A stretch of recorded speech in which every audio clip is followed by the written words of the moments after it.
बहुत ही सत्कारयोग मुअज़्ज़िज़ हाज़रीन, और सब तो पहला गुरुदेव पातशाह की बख्शिश की मुकद्दस फतेह बुलंद करिए। प्यार सहित आखना जी वाहिगुरू जी का खालसा वाहिगुरू जी की फतेह। मेरे तो पहला निज्जर साहब तुहाडे नाल कुछ विचार साझे करके गए ने। मैं जो बाहर भी उन्होंने मिलता इंग्लैंड दे विच या यूरोप दे विच, ये बोलते इस तरह काले ही है। तो कई बार आप कहते होंगे ना कि पंजाबी दे विच पाड़े छड्ड जाने, वो कई बार बोलते बोलते पाड़े बड़े छड्ड जाते।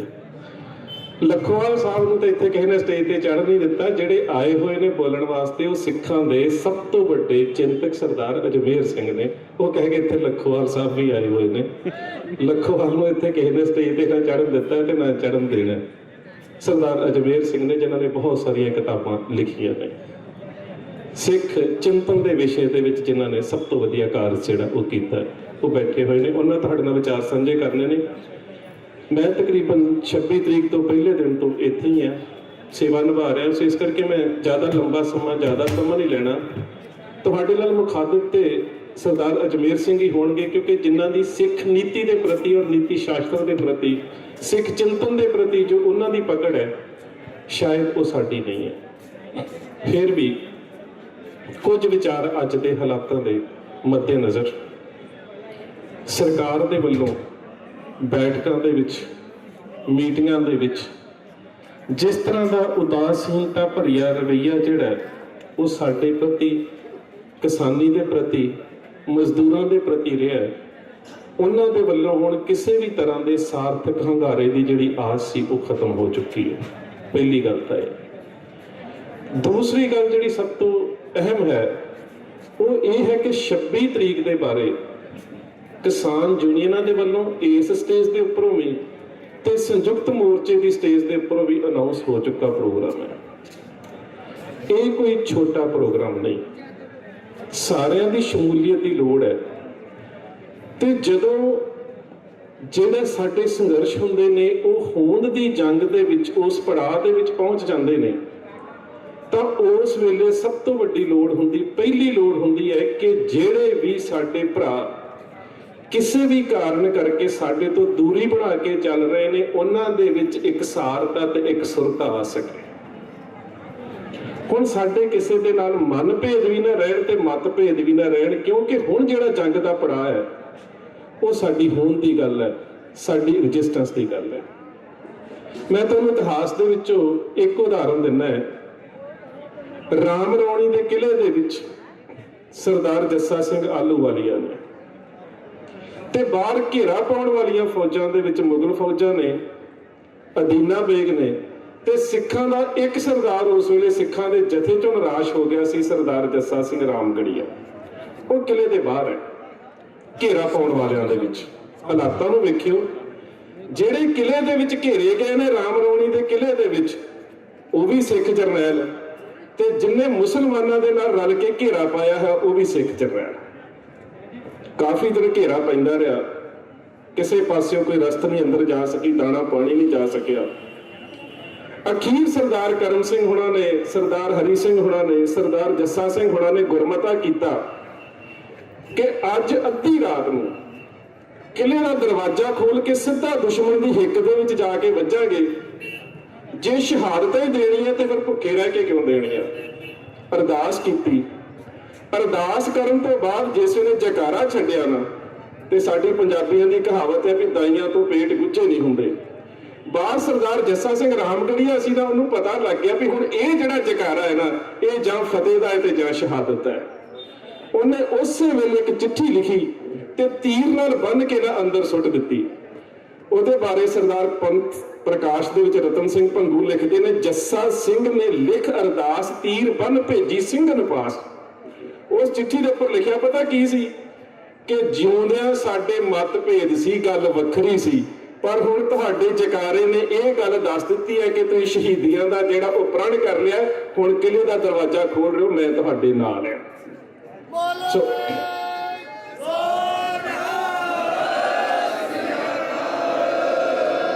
ਹੁਣ ਅਸੀਂ ਇੱਕ ਸਾਰਤਾ ਲੈ ਆਈਏ, ਇੱਕ ਸੁਰਤਾ ਲੈ ਆਈਏ मतभेद ਤੇ ਮਨਭੇਦ ਜਿਹੜੇ ਨੇ ਉਹ ਪਹਿਲੀ ਗੱਲ ਤੇ ਪਾਸੇ ਰੱਖ ਲਈਏ। ਦੂਜੀ ਗੱਲ, ਜਦੋਂ ਸੰਘਰਸ਼ ਇਵੇਂ ਦੇ ਪੜਾਅ ਦੇ ਵਿੱਚ ਦਾਖਲ ਹੋ ਜਾਂਦੇ ਨੇ ਜਿੱਥੇ ਸਾਰੀਆਂ ਹੋਰ ਜਿਹੜੇ ਤੁਹਾਡੇ ਕਹਿ ਸਕਦੇ ਹੋ ਕਿ ਆਸਰੇ ਹੁੰਦੇ ਨੇ ਜਾਂ ਹੋਰ ਜਿਹੜੀਆਂ ਸੰਭਾਵਨਾਵਾਂ ਹੁੰਦੀਆਂ ਨੇ ਉਹ ਖਤਮ ਹੋ ਜਾਂਦੀਆਂ ਨੇ, ਤੇ ਉਦੋਂ ਸਭ ਤੋਂ ਵੱਡੀ ਆਸ ਚੜ੍ਹਦੀ ਕਲਾ ਦੇ ਵਿੱਚ ਰਹਿਣ ਦੇ ਵਾਸਤੇ ਪਰਮਾਤਮਾ ਹੁੰਦਾ ਹੈ, ਅਕਾਲ ਪੁਰਖ ਹੁੰਦਾ ਹੈ, ਉਹਦੇ ਤੋਂ ਬਿਨਾਂ ਕੁਛ ਨਹੀਂ। ਪੰਜਾਬ ਦੀਆਂ ਲੋਕ ਕਥਾਵਾਂ ਦੇ ਵਿੱਚ ਇੱਕ ਛੋਟੀ ਜਿਹੀ ਵਾਰਤਾ ਹੈ, ਤੁਹਾਡੇ ਨਾਲ ਸਾਂਝੀ ਕਰਦਾ ਹਾਂ। ਕਿਸੇ ਰਾਜੇ ਦੇ ਘਰ ਕੋਈ ਔਲਾਦ ਨਹੀਂ ਸੀ। ਕਿਸੇ ਨਜ਼ੂਮੀ ਨੇ, ਕਿਸੇ ਜੋਤਸ਼ੀ ਨੇ ਕਹਿ ਦਿੱਤਾ ਕਿ 12 ਕੁ ਸਾਲ ਦੇ ਬੱਚੇ ਦੀ ਬਲੀ ਦੇ ਤੇਰੇ ਘਰ ਜਿਹੜੀ ਆ ਔਲਾਦ ਹੋ ਸਕਦੀ ਹੈ। ਇੱਕ ਗਰੀਬ ਪਰਿਵਾਰ ਦੇ ਨਾਲ ਸੰਪਰਕ ਕੀਤਾ, ਉਹਨਾਂ ਨੇ ਬੱਚਾ ਪੈਸੇ ਲੈ ਕੇ ਵੇਚ ਦਿੱਤਾ ਬਲੀ ਦੇਣ ਦੇ ਵਾਸਤੇ। ਬਿਲਕੁਲ ਤੁਸੀਂ ਉਸੇ ਨਜ਼ਰੀਏ ਦੇ ਵਿੱਚ ਵੇਖੋਗੇ ਜਿਸ ਤਰ੍ਹਾਂ ਅੱਜ ਵੱਡੇ ਵੱਡੇ ਸਨਅਤੀ ਘਰਾਣਿਆਂ ਨੂੰ, ਕਾਰਪੋਰੇਟ ਸੈਕਟਰ ਨੂੰ ਫਾਇਦਾ ਪਹੁੰਚਾਉਣ ਦੇ ਵਾਸਤੇ ਸਾਡੇ ਬੱਚਿਆਂ ਦੀ ਬਲੀ ਦਿੱਤੀ ਜਾ ਰਹੀ ਹੈ। ਬੱਚਾ ਵੇਚ ਦਿੱਤਾ, ਬਲੀ ਦੇ ਵਾਸਤੇ ਦਿਨ ਨਿਯਤ ਕਰ ਲਿਆ ਗਿਆ, ਤੇ ਬੱਚੇ ਨੂੰ ਵੀ ਅੰਤਮ ਇੱਛਾ ਪੁੱਛੀ ਗਈ ਕਿ ਮਾਰ ਤੇ ਤੈਨੂੰ ਦੇਣਾ ਹੈ, ਤੇਰੀ ਅੰਤਮ ਇੱਛਾ ਕੀ ਹੈ? ਕਹਿੰਦਾ ਥੋੜੀ ਮਿੱਟੀ ਮੰਗਵਾ ਦਿਓ। ਉਹਨਾਂ ਮਿੱਟੀ ਮੰਗਵਾ ਦਿੱਤੀ। ਬੱਚੇ ਨੇ ਇੱਕ ਢੇਰੀ ਬਣਾਈ ਮਿੱਟੀ ਦੀ, ਪੈਰ ਮਾਰ ਕੇ ਢਾਹ ਦਿੱਤੀ। ਦੂਜੀ ਢੇਰੀ ਬਣਾਈ, ਉਹ ਵੀ ਢਾਹ ਦਿੱਤੀ। ਤੀਜੀ ਢੇਰੀ ਬਣਾਈ, ਉਹ ਵੀ ਢਾਹ ਦਿੱਤੀ, ਤੇ ਚੌਥੀ ਢੇਰੀ ਨੂੰ ਮੱਥਾ ਟੇਕ ਦਿੱਤਾ। ਰਾਜਾ ਕਹਿੰਦਾ ਜੇ ਕਤਲ ਨਾ ਕਰਿਓ, ਮੈਂ ਪੁੱਛਣਾ ਚਾਹੁੰਦਾ ਕਿ ਇਹਨੇ ਕੀਤਾ ਕਿਉਂ? ਕਹਿੰਦਾ ਤੂੰ 3 ਢੇਰੀਆਂ ਬਣਾ ਕੇ ਉਹ ਤਾਂ ਖਿਲਾਰ ਦਿੱਤੀਆਂ, ਢਾਹ ਦਿੱਤੀਆਂ, ਚੌਥੀ ਢੇਰੀ ਦੇ ਉੱਪਰ ਸਾਹਮਣੇ ਬੈਠ ਗਿਆ, ਤੇ ਹੁਣ ਤੂੰ ਕਹਿ ਰਿਹਾ ਕਿ ਮੈਂ ਕਤਲ ਦੇ ਵਾਸਤੇ ਤਿਆਰ ਹਾਂ। ਇਹਦਾ ਭਾਵ ਕੀ ਹੈ, ਮੈਨੂੰ ਇਹ ਦੱਸ ਦੇ। ਬੱਚਾ ਕਹਿੰਦਾ ਰਾਜਾ ਪਹਿਲੀ ਢੇਰੀ ਮੈਂ ਆਪਣੇ ਮਾਂ-ਬਾਪ ਦੀ ਬਣਾਈ ਸੀ ਕਿ ਮੈਂ ਬੜਾ ਪਿਆਰ ਕਰਦਾ ਸੀ, ਪਰ ਮੇਰੇ ਪਿਆਰ ਨੂੰ ਪਛਾਣਿਆ ਨਹੀਂ, ਮੈਨੂੰ ਵੇਚ ਦਿੱਤਾ ਪੈਸੇ ਦੇ ਬਦਲੇ। ਮੈਂ ਬੜਾ ਪਿਆਰ ਕਰਦਾ ਸੀ ਆਪਣੇ ਮਾਂ-ਬਾਪ ਨੂੰ। ਅਸੀਂ ਬਹੁਤ ਪਿਆਰ ਕੀਤਾ ਇਸ ਦੇਸ਼ ਨੂੰ, 121 ਦੇ ਵਿੱਚੋਂ 93 ਸਿਰ ਦਿੱਤੇ ਨੇ, ਸਾਡੇ ਨਾਲ ਵਸਾ ਕੀਤਾ ਹੈ, ਉਹ ਢੇਰੀ ਅਸੀਂ ਢਾਹ ਚੁੱਕੇ ਹਾਂ। ਦੂਜੀ ਢੇਰੀ ਉਹਨੇ ਕਿਹਾ ਕਿ ਇਸ ਕਾਜ਼ੀ ਦੀ ਔਰ ਇਸ ਵਜ਼ੀਰ ਦੀ ਹੋਣੀ ਚਾਹੀਦੀ ਸੀ ਜਿਹੜੇ ਮੈਨੂੰ ਖਰੀਦ ਕੇ ਲੈ ਕੇ ਆਏ ਨੇ। ਇਹਨਾਂ ਦਾ ਵੀ ਮੇਰੇ ਤੇ ਤਰਸ ਨਾ ਕੀਤਾ, ਮੈਂ ਇਹਨਾਂ ਦਾ ਵੀ ਆਸਰਾ ਛੱਡ ਦਿੱਤਾ। ਦੂਜੀ ਢੇਰੀ ਸਾਡੀ ਇਸ ਕਾਰਜਪਾਲਿਕਾ ਦੀ, ਨਿਆਂਪਾਲਿਕਾ ਦੀ ਔਰ ਵਿਧਾਨ ਪਾਲਿਕਾ ਦੀ ਸੀ, ਜਿਨ੍ਹਾਂ ਨੂੰ ਇੱਕ ਨੂੰ ਤਾਂ ਅਸੀਂ ਵੋਟਾਂ ਦੇ ਰਾਹੀਂ ਇੱਥੇ ਇਸ ਗੱਦੀ ਦੇ ਉੱਪਰ ਬਿਠਾਇਆ ਸੀ, ਦੂਜਿਆਂ ਤੋਂ ਸਾਨੂੰ ਇਨਸਾਫ ਦੀ ਆਸ ਸੀ, ਉਹ ਵੀ ਜਿਹੜੀ ਢੇਰੀ ਹੈ ਟਹਿ ਗਈ ਹੈ। ਤੀਜੀ ਉਹਨੇ ਕਿਹਾ ਰਾਜਾ ਜਿਹੜਾ ਹੈ ਨਾ, ਇਹਦੀ ਢੇਰੀ ਸੀ ਕਿ ਰਾਜਾ ਜਿਹੜਾ ਪ੍ਰਜਾ ਦਾ ਪਾਲਕ ਹੁੰਦਾ ਹੈ, ਤੇ ਜਦੋਂ ਪ੍ਰਜਾ ਦਾ ਪਾਲਕ ਹੀ ਮੈਨੂੰ ਮਾਰ ਕੇ ਆਪਣੇ ਘਰ ਪੁੱਤਰ ਨੂੰ ਜਨਮ ਦੇਣਾ ਚਾਹੁੰਦਾ ਹੈ, ਤੇ ਮੈਂ ਢੇਰੀ ਉਹ ਵੀ ਢਾਹ ਦਿੱਤੀ ਹੈ। ਇਹੀ ਅੱਜ ਗੱਲ ਸਾਡੇ ਤੇ ਹੈ ਕਿ ਜਦੋਂ ਦੇਸ਼ ਦਾ ਰਾਜਾ ਹੀ ਕਾਰਪੋਰੇਟ ਸੈਕਟਰ ਦੇ ਘਰ ਬੱਚਾ ਪੈਦਾ ਕਰਨ ਦੇ ਵਾਸਤੇ ਸਾਡੀਆਂ ਔਲਾਦਾਂ ਨੂੰ ਖਤਮ ਕਰਨਾ ਚਾਹੁੰਦਾ, ਢੇਰੀ ਅਸੀਂ ਉਹ ਵੀ ਢਾਹ ਦਿੱਤੀ ਹੈ। ਪਰ ਕਹਿੰਦਾ ਜਿਹੜੀ ਢੇਰੀ ਨੂੰ ਮੱਥਾ ਟੇਕਿਆ ਨਾ, ਉਹ ਉਸ ਨਿਰਵੈਰ ਤੇ ਨਿਰਭਉ ਦੀ ਢੇਰੀ ਹੈ ਜਿਹਦੇ ਕਰਕੇ ਮੈਨੂੰ ਮਰਨ ਲੱਗਿਆ ਡਰ ਨਹੀਂ ਆਵੇਗਾ।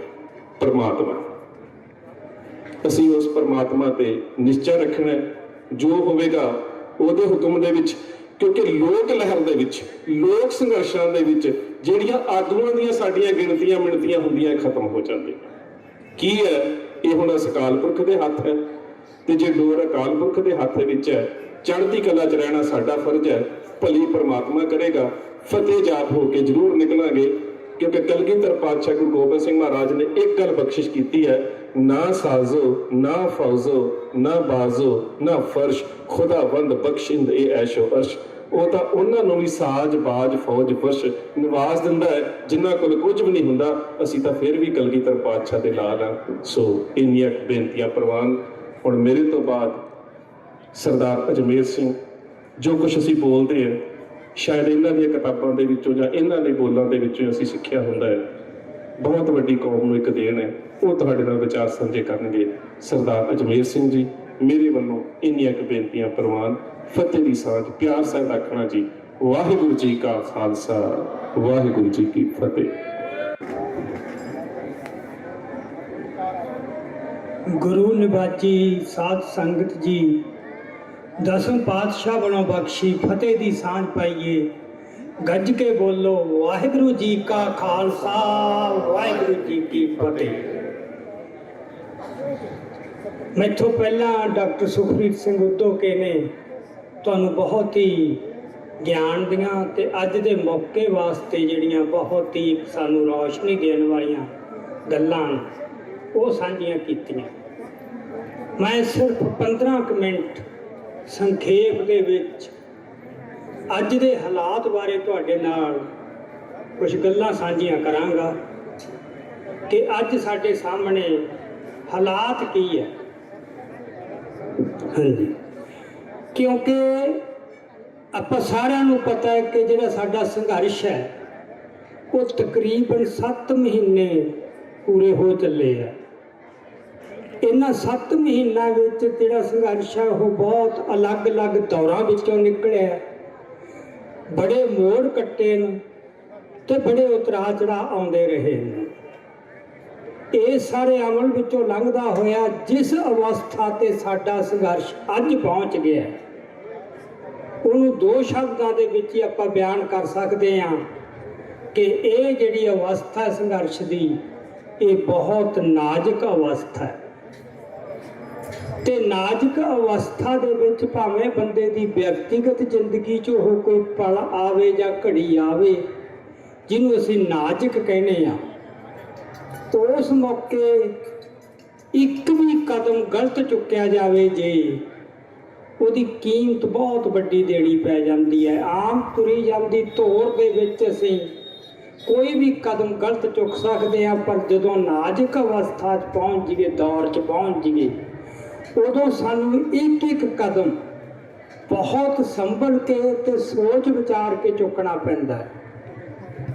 ਸੋ ਅੱਜ ਦੇ ਮਾਹੌਲ ਦੇ ਵਿੱਚ ਸਭ ਦੀਆਂ ਨਜ਼ਰਾਂ ਇੱਕ ਪਾਸੇ ਸਰਕਾਰ ਤੇ ਟਿਕੀਆਂ ਹੋਈਆਂ ਕਿ ਸਰਕਾਰ ਕੀ ਕਰਦੀ ਹੈ, ਦੂਜੇ ਪਾਸੇ ਜਿਹੜੀ ਸਾਡੀ ਲੀਡਰਸ਼ਿਪ ਹੈ ਉਹਦੇ ਉੱਤੇ ਵੀ ਇੱਕ ਆਸਾਂ ਕਿ ਲੀਡਰਸ਼ਿਪ ਕੀ ਕਰਦੀ ਹੈ ਸਾਡੀ।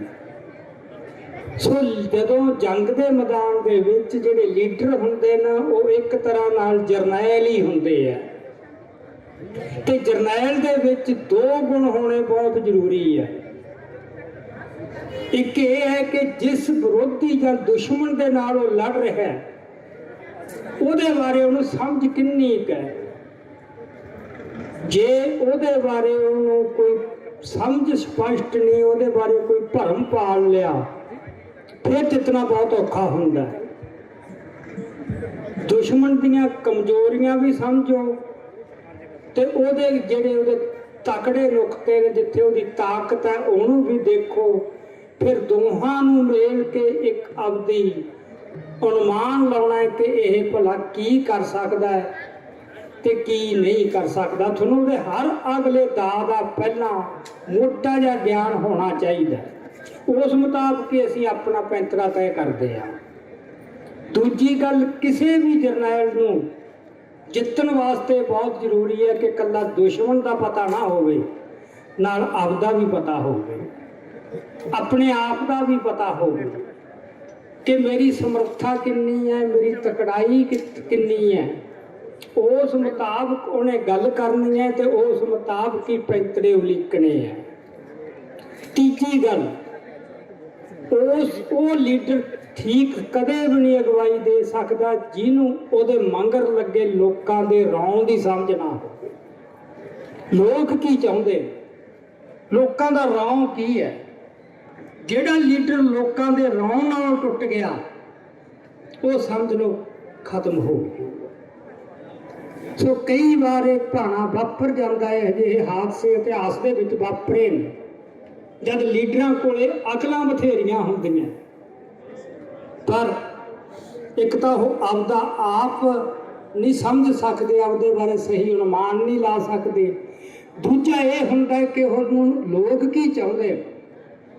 ਤੇ ਜਦੋਂ ਕੋਈ ਲੀਡਰ ਅਜਿਹਾ ਕਦਮ ਚੁੱਕੂ ਜਿਹੜਾ ਲੋਕਾਂ ਦੇ ਰੌਂ ਦੇ ਉਲਟ ਹੋਊ, ਇੱਕ ਵਗਦੀ ਧਾਰਾ ਦੇ ਉਲਟ ਹੋਊ, ਤਾਂ ਜੰਗ ਦੇ ਮੌਕੇ 'ਚ ਖਾਸ ਕਰਕੇ ਜਦੋਂ ਜੰਗ ਨਿਰਣਾਇਕ ਦੌਰ 'ਚ ਪਹੁੰਚਦਾ ਹੈ, ਉਹ ਲੋਕਾਂ ਦੇ ਰੌਂ ਦੀ ਵਗਦੀ ਧਾਰਾ ਸਭ ਕੁਝ ਨੂੰ ਹੂੰਝ ਕੇ ਪਾਸੇ ਸੁੱਟ ਦਿੰਦੀ ਹੈ। ਸੋ ਇਸ ਕਰਕੇ ਅੱਜ ਸਾਨੂੰ ਆ ਸਾਰੀਆਂ ਗੱਲਾਂ ਨੂੰ ਧਿਆਨ 'ਚ ਵਿੱਚ ਰੱਖ ਕੇ ਚੱਲਣਾ ਪਊਗਾ। ਆਉਣ ਵਾਲੇ ਜਿਹੜੇ ਦਿਨ, ਕਿਉਂਕਿ 26 ਜਨਵਰੀ ਦਾ ਇੱਕ ਪ੍ਰੋਗਰਾਮ ਦਿੱਤਾ ਹੋਇਆ ਹੈ। 26 ਜਨਵਰੀ ਵਾਸਤੇ ਦੁਸ਼ਮਣ ਵੀ ਤਿਆਰੀਆਂ 'ਚ ਹੈ ਤੇ ਆਪਾਂ ਵੀ ਤਿਆਰੀਆਂ ਕਰ ਰਹੇ ਹਾਂ। ਸੋ ਉਸ ਦਿਨ ਵੱਡੀ ਗੱਲ ਕੀ ਹੋਣੀ ਹੈ ਜਿਹਦੇ ਵਾਸਤੇ ਸਾਨੂੰ ਤਿਆਰ ਰਹਿਣਾ ਪਊ। ਅਸੀਂ ਹੁਣ ਤੱਕ ਜੋ ਵੀ ਪ੍ਰਾਪਤੀ ਕੀਤੀ ਹੈ ਉਹਦੇ ਵਿੱਚ ਦੋ ਗੱਲਾਂ ਦਾ ਬਹੁਤ ਵੱਡਾ ਰੋਲ ਹੈ। ਇੱਕ, ਸਾਡੀ ਏਕਤਾ। ਸਾਰੀਆਂ ਜਥੇਬੰਦੀਆਂ, ਅਲੱਗ-ਅਲੱਗ ਜਥੇਬੰਦੀਆਂ ਇਕੱਠੀਆਂ ਹੋ ਕੇ ਲੜੀਆਂ। ਵਿੱਚ ਵਖਰੇਵੇਂ ਵੀ ਹੋਣਗੇ, ਹੁੰਦੇ ਹੀ ਆ ਹਮੇਸ਼ਾ। ਜਿੱਥੇ ਵੀ ਇਕੱਠ ਹੋਊਗਾ ਉੱਥੇ ਕੁਛ ਮਤਭੇਦ ਹੁੰਦੇ ਆ, ਪਰ ਹੁਣ ਤੱਕ ਤਕਰੀਬਨ ਇਕੱਠੇ ਚੱਲੇ ਆ। ਕੱਲੀਆਂ ਜਥੇਬੰਦੀਆਂ ਨਹੀਂ, ਹੋਰ ਵੀ ਸਮਾਜ ਦੇ ਜਿੰਨੇ ਵਰਗ ਨੇ ਉਹਨਾਂ ਨੇ ਆਪਦੇ ਵੱਲੋਂ ਪੂਰੀ ਹਮਾਇਤ ਦਿੱਤੀ ਹੈ। ਕੋਈ ਕਸਰ ਨਹੀਂ ਛੱਡੀ ਇਸ ਸੰਘਰਸ਼ ਨੂੰ ਹਮਾਇਤ ਦੇਣ ਦੇ ਵਿੱਚ। ਸੋ ਸਾਡੀ ਪਹਿਲੀ ਤਾਕਤ ਸਾਡੀ ਏਕਤਾ ਵਿੱਚ ਹੈ ਤੇ ਇਸ ਏਕਤਾ ਨੂੰ ਅਸੀਂ ਅੱਖ ਦੀ ਪੁਤਲੀ ਵਾਂਗੂ ਸਾਂਭ ਕੇ ਰੱਖਣਾ ਹੈ। ਇਹ ਕੋਈ ਛੋਟੀ ਚੀਜ਼ ਨਹੀਂ। ਜਿੱਥੇ ਸਾਡੇ 'ਚ ਕੋਈ ਪਾੜ ਪੈ ਗਿਆ, ਦੁਸ਼ਮਣ ਬੜੀਆਂ ਕੋਸ਼ਿਸ਼ਾਂ ਕਰ ਰਿਹਾ ਹੈ ਤੇ ਇਦੋਂ ਵੀ ਕਰੂ। ਆਉਣ ਵਾਲਾ ਹਫ਼ਤਾ ਬਹੁਤ ਹੀ ਅਹਿਮ ਹੋਣਾ ਹੈ। ਇਸ ਕਰਕੇ ਅਸੀਂ ਕੋਸ਼ਿਸ਼ ਕਰੀਏ ਕਿ ਸਾਡੀ ਏਕਤਾ ਕਾਇਮ ਰਹੇ। ਦੂਜੀ ਗੱਲ, ਸਾਡੀ ਜਿਹੜੀ ਤਾਕਤ ਹੈ, ਹੁਣ ਤੱਕ ਜੋ ਅਸੀਂ ਹਾਸਲ ਕੀਤਾ ਹੈ ਉਹ ਸਬਰ ਕਰਕੇ ਕੀਤਾ ਹੈ। ਅਸੀਂ ਬੜਾ ਸਬਰ ਰੱਖਿਆ। ਦੁਸ਼ਮਣ ਨੇ ਬੋਲਣ 'ਚ ਵੀ ਨਹੀਂ ਕਸਰ ਛੱਡੀ। ਸਾਨੂੰ ਭੜਕਾਹਟ 'ਚ ਲਿਆਉਣ ਵਾਸਤੇ, ਚੜਾਉਣ ਵਾਸਤੇ, ਕਿਸਾਨਾਂ ਦੀ ਸ਼ਾਨ ਦੇ ਖਿਲਾਫ ਹਰ ਰੋਜ਼ ਪਤਾ ਨਹੀਂ ਕਿੰਨੇ ਬਿਆਨ ਦਿੰਦੇ ਨੇ ਕਿ ਕਿਸੇ ਤਰ੍ਹਾਂ ਇਹਨਾਂ ਨੂੰ ਗੁੱਸਾ ਆ ਜੇ। ਤੇ ਗੁੱਸੇ 'ਚ ਬੰਦੇ ਤੋਂ ਕਦੇ ਵੀ ਸਹੀ ਫੈਸਲਾ ਨਹੀਂ ਹੁੰਦਾ। ਜਿਹੜਾ ਉਬਲਦਾ ਪਾਣੀ ਹੁੰਦਾ ਨਾ ਪਤੀਲੇ 'ਚ, ਉਹਦੇ ਵਿੱਚ ਤੁਸੀਂ ਥੱਲੇ ਕੁਝ ਨਹੀਂ ਦੇਖ ਸਕਦੇ। ਜਦੋਂ ਮਨ ਉਬਲ ਰਿਹਾ ਹੋਵੇ ਗੁੱਸੇ 'ਚ, ਉਦੋਂ ਕਦੇ ਠੀਕ ਫੈਸਲਾ ਨਹੀਂ ਹੁੰਦਾ। ਜਿਹੜਾ ਨਿਰਮਲ ਜਦੋਂ ਪਾਣੀ ਖੜਾ ਹੈ ਉਹਦੇ ਵਿੱਚ ਤੁਹਾਨੂੰ ਸਭ ਕੁਝ ਸਾਫ਼ ਦਿਸ ਜਾਂਦਾ। ਸੋ ਜਦੋਂ ਮਨ ਦੇ ਵਿੱਚ ਕ੍ਰੋਧ ਵਾਲੇ ਖਾ ਰਿਹਾ ਹੋਵੇ ਜਾਂ ਗੁੱਸਾ ਵਾਲੇ ਖਾ ਰਿਹਾ ਹੋਵੇ, ਉਦੋਂ ਸਾਥੋਂ ਕੋਈ ਵੀ ਫੈਸਲਾ ਠੀਕ ਨਹੀਂ ਹੋਣਾ। ਤੇ ਸਾਡਾ ਤਾਂ ਸਾਰਾ ਇਤਿਹਾਸ ਤੇ ਵਿਰਸਾ ਪਿਆ ਕਿ ਤੱਤੀਆਂ ਤਵੀਆਂ ਤੇ ਵੀ ਸਬਰ ਅਡੋਲ ਰਿਹਾ।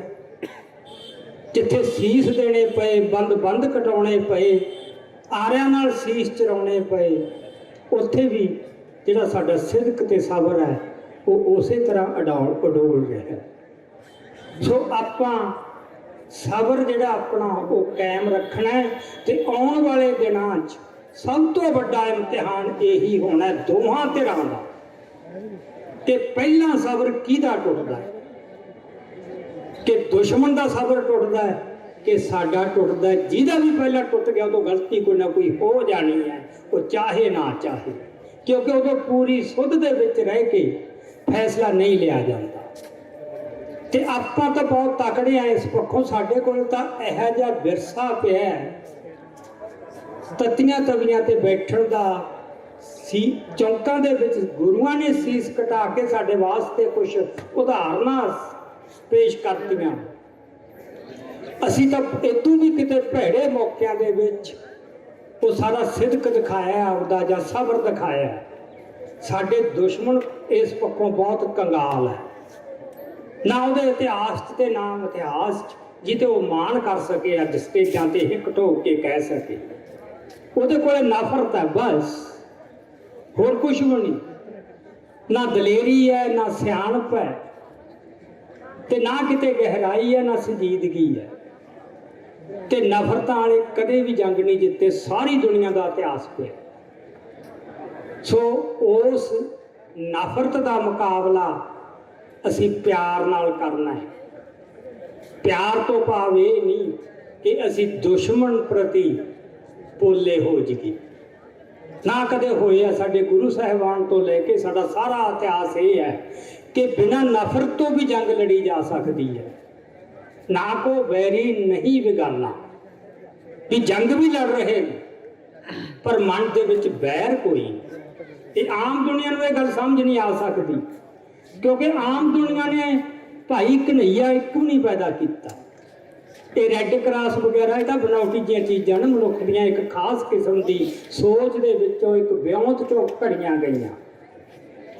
ਸੋ ਸਾਡੇ ਕੋਲ ਜਿਹੜਾ ਭਾਈ ਕਨਈਆ ਉਹ ਉਸ ਸਾਡੀ ਸੋਚ ਦੀ ਤੇ ਸਾਡੀ ਰਵਾਇਤ ਦੀ ਤਰਜਮਾਨੀ ਕਰਦੇ ਨੇ ਕਿ ਅਸੀਂ ਮਨ ਦੇ ਵਿੱਚ ਕੋਈ ਨਾ ਗੁੱਸਾ, ਨਾ ਬੈਰ ਤੇ ਨਾ ਕ੍ਰੋਧ ਰੱਖਣਾ, ਪਰ ਗੈਰਤ ਨੂੰ ਕਿਤੇ ਆਂਚ ਨਹੀਂ ਆਉਣ ਦੇਣੀ। ਸ਼ਰਤ ਇਹ ਹੈ ਨਾ, ਗੈਰਤ ਦਾ ਤੇ ਕ੍ਰੋਧ ਦਾ ਫਰਕ ਕੀ ਹੁੰਦਾ ਹੈ? ਜਿਵੇਂ ਇੱਕ ਵੈਲੀ ਤੇ ਸੂਰਮੇ ਦਾ ਹੁੰਦਾ। ਅਸੀਂ ਸੂਰਮਿਆਂ ਦੀ ਜਿਹੜੀ ਕੌਮ ਹੈ, ਵੈਲੀਆਂ ਦੀ। ਸੋ ਇਸ ਕਰਕੇ ਆਪਾਂ ਕਿਤੇ ਵੀ ਇਹ ਲੜਾਈ ਬਹੁਤ ਧਰਾਤਲਾਂ ਤੇ ਲੜੀ ਜਾਂਦੀ ਹੈ ਦੁਸ਼ਮਣ ਨਾਲ, ਇਖਲਾਕੀ ਪੱਧਰ ਤੇ ਸਭ ਤੋਂ ਵੱਧ। ਅਸੀਂ ਹਰ ਥਾਂ ਆਪਦੇ ਅਖਲਾਕ ਦਾ ਝੰਡਾ ਬੁਲੰਦ ਕਰਨਾ ਹੈ।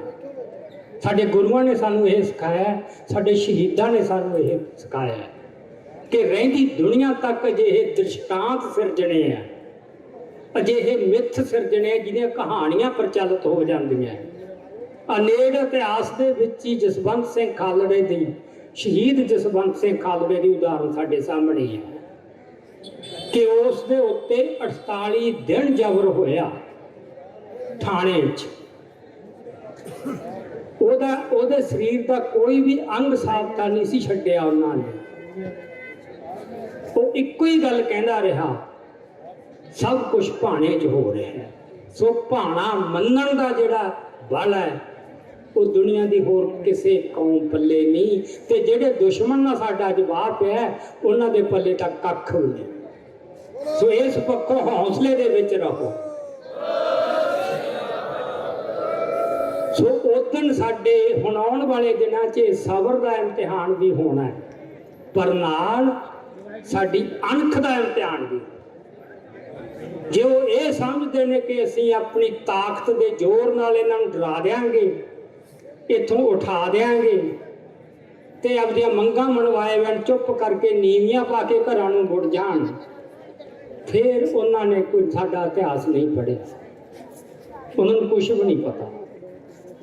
ਸੋ ਇਸ ਕਰਕੇ ਉਹ ਭੁਲੇਖਿਆਂ 'ਚ ਪਏ ਰਹੇ ਨੇ, ਪਰ ਅਸੀਂ ਕਿਸੇ ਭੁਲੇਖੇ ਦੇ ਵਿੱਚ ਨਹੀਂ ਰਹਿਣਾ। ਸੋ ਆਪਾਂ ਜਿਹੜਾ ਹੁਣ ਤੱਕ ਇੱਕ ਸਬਰ ਤੇ ਸੰਜਮ ਰੱਖਿਆ ਉਹ ਰੱਖਣਾ, ਭਾਵੇਂ ਸਾਨੂੰ ਕੁਛ ਵੀ ਕਰਨਾ ਪਵੇ, ਭਾਵੇਂ ਟੱਕਰ ਲੈਣੀ ਪਵੇ ਤੇ ਭਾਵੇਂ ਸ਼ਾਂਤਮਈ ਢੰਗ ਨਾਲ ਗ੍ਰਿਫਤਾਰੀਆਂ ਦੇਣੀਆਂ ਪੈਣ। ਅਸੀਂ ਆਪਣੇ ਵੱਲੋਂ ਪਹਿਲ ਕੋਈ ਨਹੀਂ ਕਰਨੀ। ਇਹੀ ਜੀ ਕੋਈ ਗੱਲ ਨਹੀਂ ਕਰਨੀ ਜਿਹਦੇ 'ਚ ਆਪਾਂ ਨੂੰ ਇਹ ਲੱਗੇ ਕੱਲ੍ਹ ਨੂੰ ਲੋਕਾਂ ਦੀਆਂ ਨਜ਼ਰਾਂ 'ਚ ਸਾਨੂੰ ਕੋਈ ਦੋਸ਼ੀ ਸਾਬਤ ਕਰ ਸਕਣ, ਪਰ ਡਰਨਾ ਹੈ ਨਹੀਂ। ਇਹ ਗੱਲ ਕਈਆਂ ਨੂੰ ਨਹੀਂ ਸਮਝ ਆਉਂਦੀ, ਦੂਜੇ ਲੋਕਾਂ ਨੂੰ ਨਹੀਂ ਸਮਝ ਆਉਂਦੀ।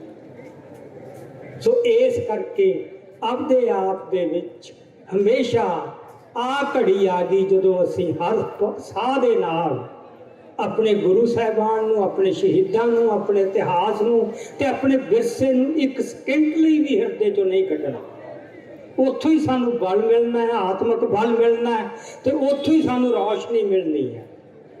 ਸੋ ਇਸ ਗੱਲ ਵਾਸਤੇ ਆਪਦੇ ਆਪ ਨੂੰ ਤਿਆਰ ਕਰੋ, ਹੋਰ ਬਾਣੀ ਜਪੋ ਤਾਂ ਕਿ ਸਾਡੇ ਅੰਦਰ ਆਤਮਿਕ ਬਲ ਤੇ ਸੰਜਮ ਦੋਵੇਂ ਗੱਲਾਂ ਆਵੇ। ਕੋਈ ਦਮਗਜੇ ਮਾਰਨ ਦੀ ਕੋਈ ਲੋੜ ਨਹੀਂ। ਦਮਗਜੇ ਹਮੇਸ਼ਾ ਹੋਸ਼ੇ ਬੰਦੇ ਮਾਰਦੇ ਹੁੰਦੇ, ਅਸੀਂ ਉਹ ਕਰ ਦਿਆਂਗੇ, ਅਸੀਂ ਉਹ ਕਰ ਦਿਆਂਗੇ, ਪਰ ਆਪਦੇ ਇਰਾਦੇ ਦੀ ਅਡੋਲਤਾ ਜ਼ਰੂਰ ਜ਼ਾਹਰ ਕਰਦੇ ਰਹੋ ਕਿ ਜੇ ਤੁਸੀਂ ਸਮਝਦੇ ਹੋ ਕਿ ਸਾਨੂੰ ਡਰਾ ਲਾਂਗੇ ਤਾਂ ਅਸੀਂ, ਤੁਹਾਨੂੰ ਨਹੀਂ ਪਤਾ ਅਸੀਂ ਕਿਹਨਾਂ ਦੇ ਵਾਰਸ ਹਾਂ। ਇੱਕ ਵਾਰ ਫਿਰ ਸਥਾਪਿਤ ਕਰ ਦਿਆਂਗੇ। ਅਗਲੀ ਗੱਲ ਜਿਹੜੀ ਅਖੀਰਲੀ ਹੈ ਮੈਂ ਤੁਹਾਡੇ ਨਾਲ ਸਾਂਝੀ ਕਰਨੀ ਚਾਹੁੰਦਾ। ਹਰ ਜਿਹੜਾ ਸੰਘਰਸ਼ ਹੈ, ਹਰ ਘੋਲ ਹੈ, ਉਹਦੇ ਵਿੱਚ ਬੜੇ ਪੜਾਅ ਆਉਂਦੇ ਨੇ। ਇੱਕ ਪੜਾਅ ਉਹ ਹੁੰਦਾ ਜਦੋਂ ਜਿਹੜਾ ਸੰਘਰਸ਼ ਹੈ ਉਹ ਬੰਦੇ ਦੀਆਂ ਬਣਾਈਆਂ ਵਿਉਂਤਾਂ ਮੁਤਾਬਕ ਚੱਲ ਰਿਹਾ ਹੁੰਦਾ। ਇਹ ਜਿਹੜਾ ਸੰਘਰਸ਼ ਸ਼ੁਰੂ ਹੋਇਆ, ਜਦੋਂ ਸ਼ੁਰੂ ਹੋਇਆ ਖੇਤੀ ਵਿਰੋਧੀ ਕਾਨੂੰਨ ਆਏ, ਪਹਿਲਾਂ ਬਿੱਲ ਆਏ ਫਿਰ ਕਾਨੂੰਨ ਬਣੇ। ਕਿਸਾਨ ਜਥੇਬੰਦੀਆਂ ਦੀ ਲੀਡਰਸ਼ਿਪ ਨੇ ਮਸਲਾ ਚੁੱਕਿਆ ਕਿ ਆਪਾਂ ਇਹਦੇ ਖਿਲਾਫ ਲਾਮਬੰਦੀ ਕਰੀਏ। ਥਾਂ ਥਾਂ ਧਰਨੇ ਲਾਏ ਉਹ ਇਕਲਾਮਬੰਦੀ ਦਾ ਦੌਰ ਸੀ ਜਿੱਥੇ ਸਭ ਕੁਝ ਸਾਡੀ ਵਿਉਂਤ ਮੁਤਾਬਕ ਚੱਲ ਰਿਹਾ ਸੀ।